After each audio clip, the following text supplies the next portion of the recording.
video sebelumnya, kita telah mengembangkan prototipe gel ekstrak porang sebagai inovasi untuk perawatan luka diabetes.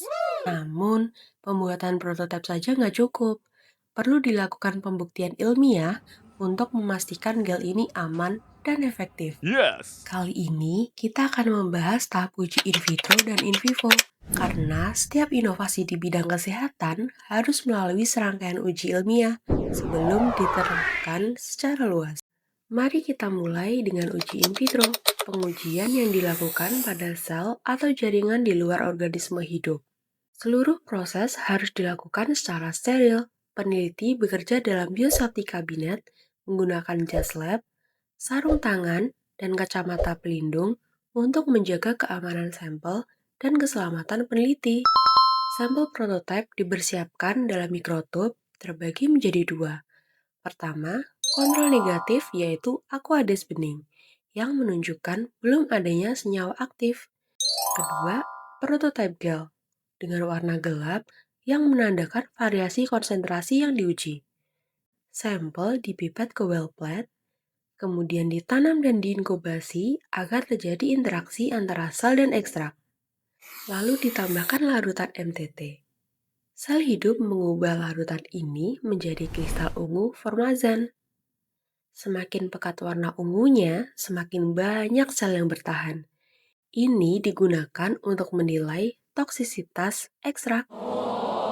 Pengamatan menggunakan mikroskop inverted juga dilakukan untuk menilai morfologi sel apakah masih hidup, mengalami perubahan bentuk, dan menunjukkan kerusakan akibat perlakuan.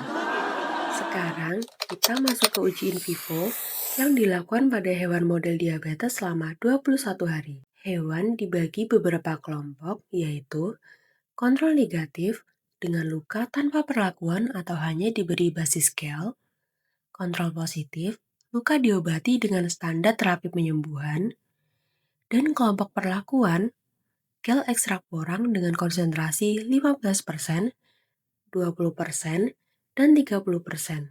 Dioleskan secara rutin, perkembangan luka diamati melalui foto, pengukuran luas luka, dan pertumbuhan jaringan baru. Berdasarkan hasil observasi yang didapatkan, kontrol negatif dengan penyembuhan paling lambat, luka tetap terbuka lebih lama. Prototipe 30% ada perbaikan, tetapi pelepasan zat aktif kurang optimal karena tekstur gel lebih kental. Prototipe 15% cukup efektif, namun tidak seoptimal konsentrasi 20%. Prototipe 20% paling efektif. Penyembuhan hampir setara dengan kontrol positif. Kesimpulannya, konsentrasi 20% merupakan kandidat paling menjanjikan untuk inovasi perawatan luka diabetes berbasis bahan alam. Dengan penutupan luka mencapai 88 hingga 95% pada hari ke-21 mendekati kondisi normal. Inovasi berbasis porang lokal diharapkan dapat menjadi solusi perawatan luka diabetes sekaligus meningkatkan kemandirian kesehatan bangsa. Terima kasih telah menyaksikan video ini. Semoga bermanfaat dan menambah wawasan kalian. Sampai jumpa di video selanjutnya. Tetap semangat mengeksplorasi ilmu dan inovasi baru.